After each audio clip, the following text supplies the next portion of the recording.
Con los 3 capuchos, para que te vean bien las capuchas. Oramos, hermano. Padre amado, te damos las gracias por este día, Señor, por cómo tú, Señor, nos guardas, Señor, como los testimonios se han hablado, Señor, tú nos has guardado, nos has preservado, nos sigues guardando. Y te damos gracias, Señor, porque tú guardas a tu iglesia, Señor, quieres edificar a tus santos. Y aunque muchas veces no nos guardas de asaltos o de sufrimientos, aún así tú sigues siendo Dios y sigues formándonos, Señor, a través del sufrimiento y de la aflicción, Señor. Te damos las gracias aún por esas adversidades, Señor. Te pedimos, Señor, que ahora nos ilumines, Señor, nos abras tu palabra, Señor, y podamos conocerte un poco más, Señor, de lo que te venimos conociendo, para darte la gloria y la honra en todo lo que tú haces, Señor. Te damos las gracias en el nombre de tu amado Hijo. Amén. Vamos al capítulo 2 de la primera epístola de Juan.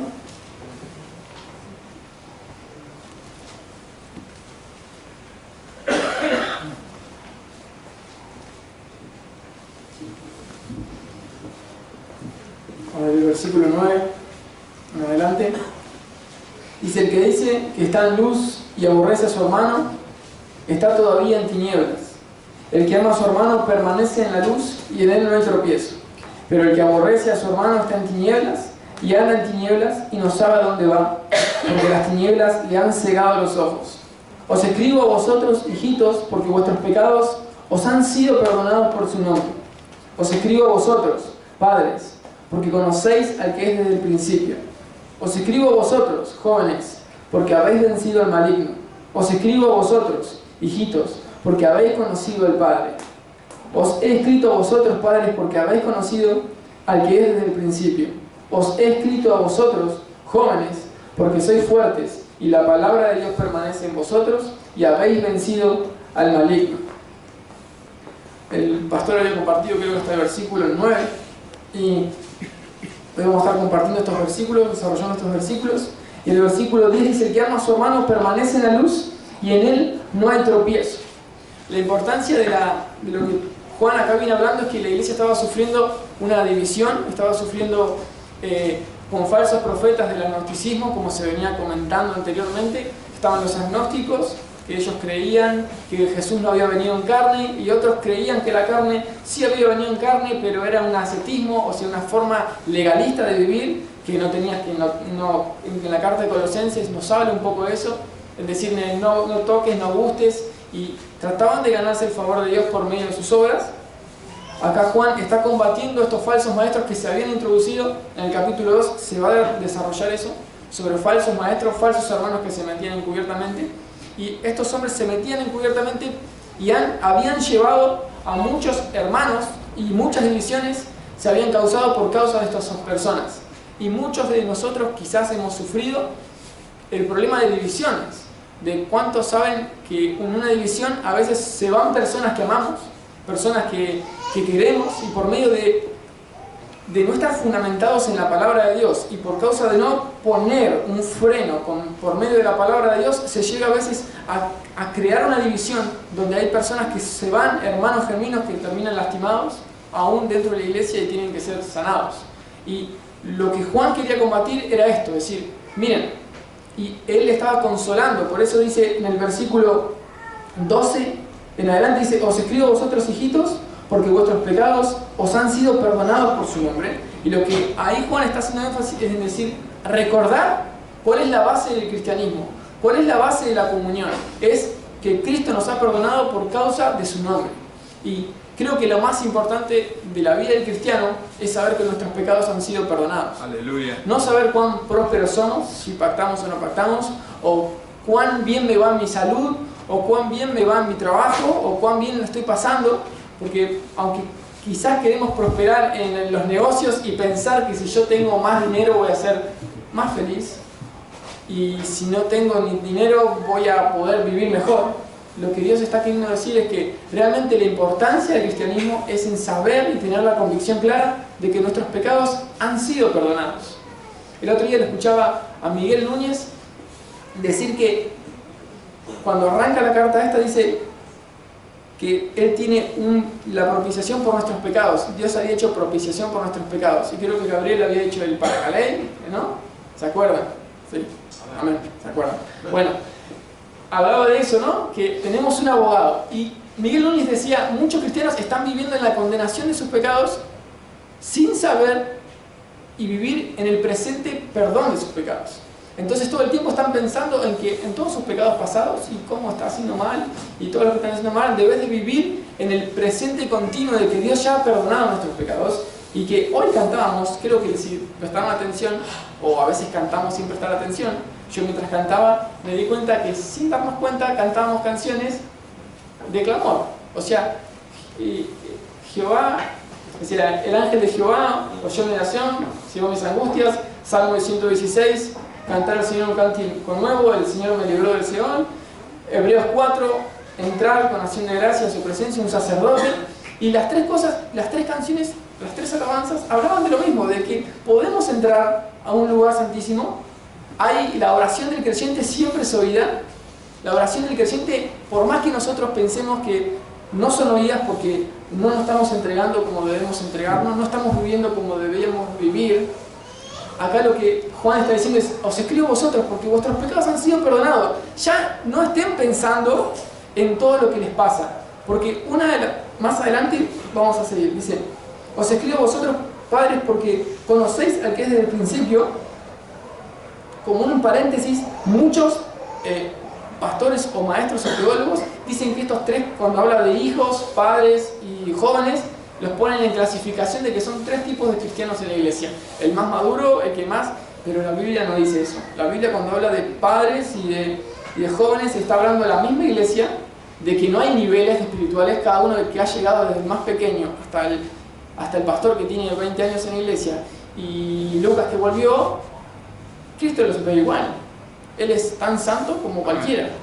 Dios me ve tan santo como John MacArthur, que nació toda su vida en la iglesia y vivió en la iglesia. O sea, para con Cristo el nivel de santidad y justificación no cambia. Entonces, no hay distintas clases de cristianos. Como también se enseña el cristiano carnal, que hay cristianos carnales y cristianos no. No hay ese tipo de clasificación. ¿No hay hermanos más maduros que el otro? Hay hermanos más maduros que el otro, pero eso yo lo puedo... El hombre lo usa para jactarse. Y eso es lo que yo quiero hablar, ¿no? De que el hombre no tiene que medirse con el otro. Porque si yo me mido con el otro, siempre voy a ver más cosas. Ya tengo suficiente con mirarme a mí mismo. Y creo que cada uno de ustedes en la vida cristiana deberían más mirarse a uno mismo que mirar la falta del hermano. Yo tengo demasiadas faltas como para andar mirando y preocupándome por la falta del hermano Alejandro, la falta del hermano Antonio, la falta del hermano Lucas. Yo tengo demasiados problemas que lidiar conmigo y que a veces tengo que lidiar bastante. Y que a veces tengo que recordarme que tengo un abogado.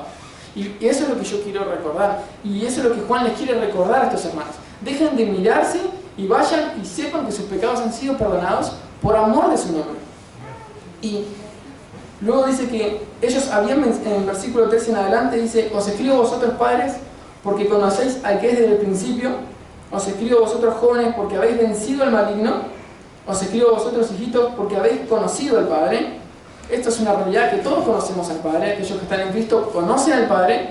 ¿Deben conocerlo más? Sí, amén. Pero es una realidad que todos conocemos al Padre. Y dice, os he escrito a vosotros padres porque habéis conocido al que es desde el principio. Os he escrito a vosotros jóvenes porque sois fuertes y la palabra de Dios permanece en vosotros y habéis vencido al maligno.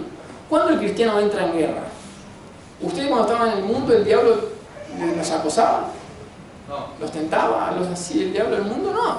Era su mejor amigo. O sea, es más, te abría las puertas para que consigas la mejor droga y todo lo que vos quieras. Te abría las puertas. No había problema con vos. Pero una vez que el cristiano está en Cristo, se ha ganado un aliado. Ahora tiene un enemigo. O sea, y lo que va a hacer lo que quiere acá Juan recordar, y vuelvo a hacer énfasis, y voy a ser reiterativo, en decir que la base del cristiano es recordar que sus pecados han sido perdonados. El diablo va a atacar nuestra vida, no con tratar de que nuestra salvación se pierda, porque estamos en Cristo, los que verdaderamente creen en Cristo no pierdan su salvación, pero sí lo que el diablo puede hacer es hacer que tu ministerio sea totalmente ineficaz, que tu vida sea totalmente sin fruto y que tu vida sea totalmente una vida depresiva, a tal punto de que no seas para nada de edificación y hasta el punto depresivo de que hasta quizás te puedas quitar la vida. Y eso es lo que quiere el diablo.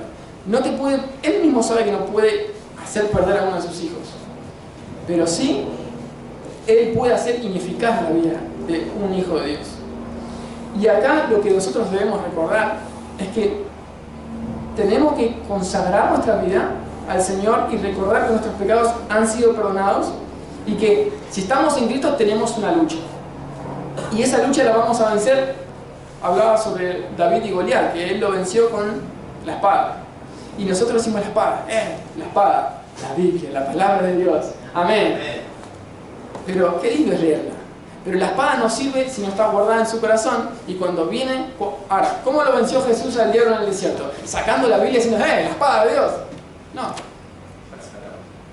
La tenía guardada en su corazón. Y cuando venía una tentación, cuando venía cualquier cosa, él recordaba la palabra de Dios y sacaba eso. Está bien, usted va a decir, qué bueno, qué espiritual que sos.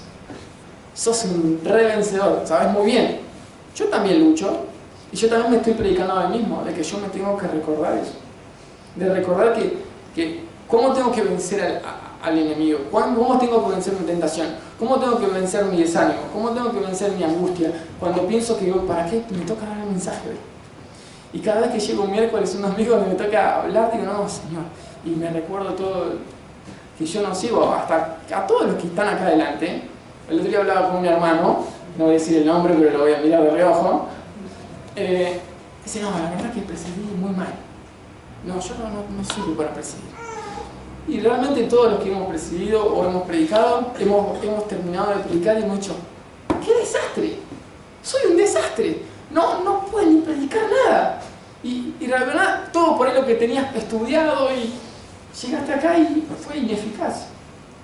Y parece que no dio fruto.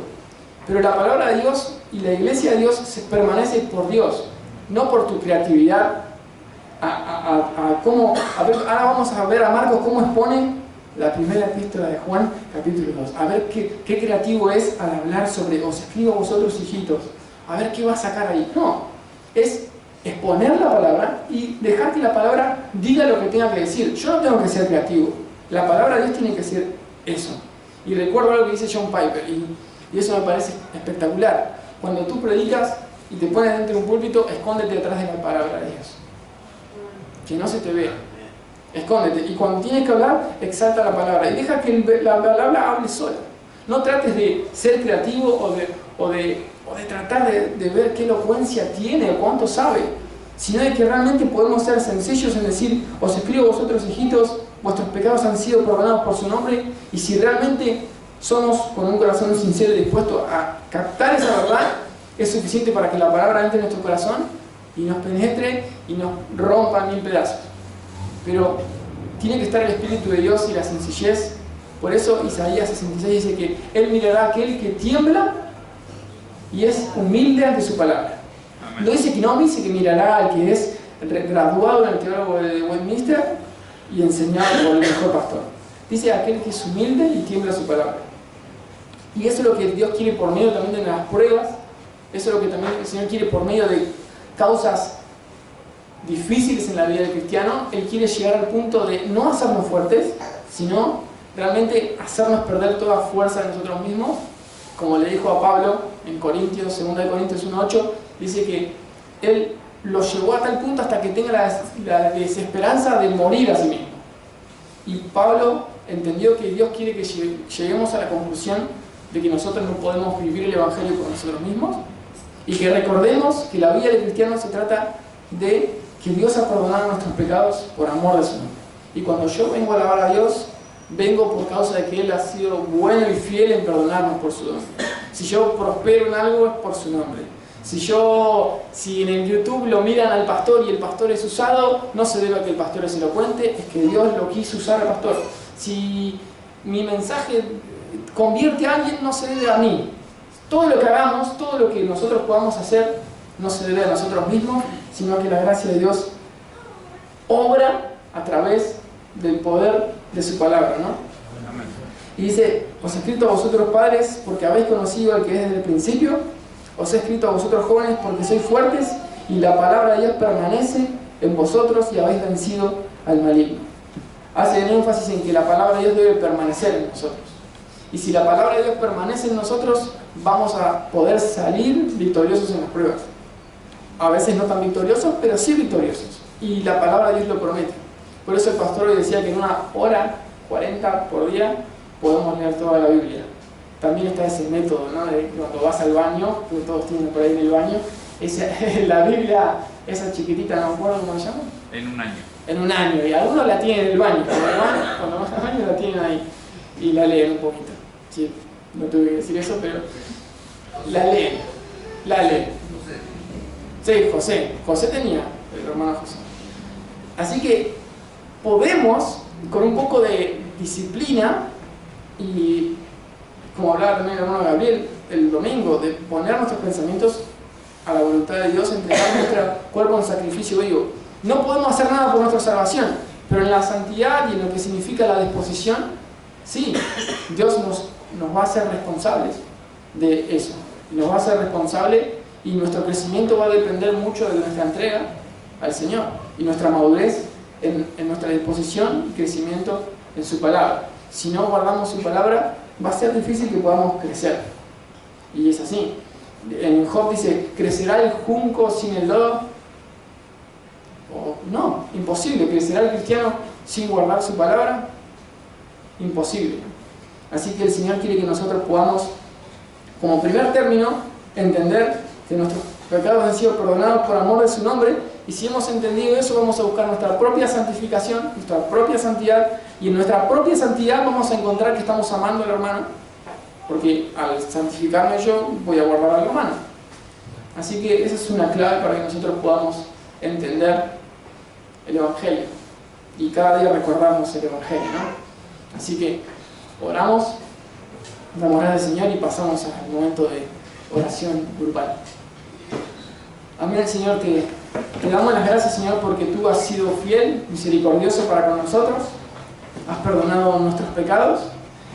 Es suficiente saber eso, Señor, para nuestra vida cristiana, Señor. Perdónanos, Señor, cuando nos olvidamos realmente lo que tiene importancia, Señor, que el mundo puede vivir lleno de lujos, lleno de riquezas, pero sin el perdón de sus pecados, Señor. Y su final será triste, Señor.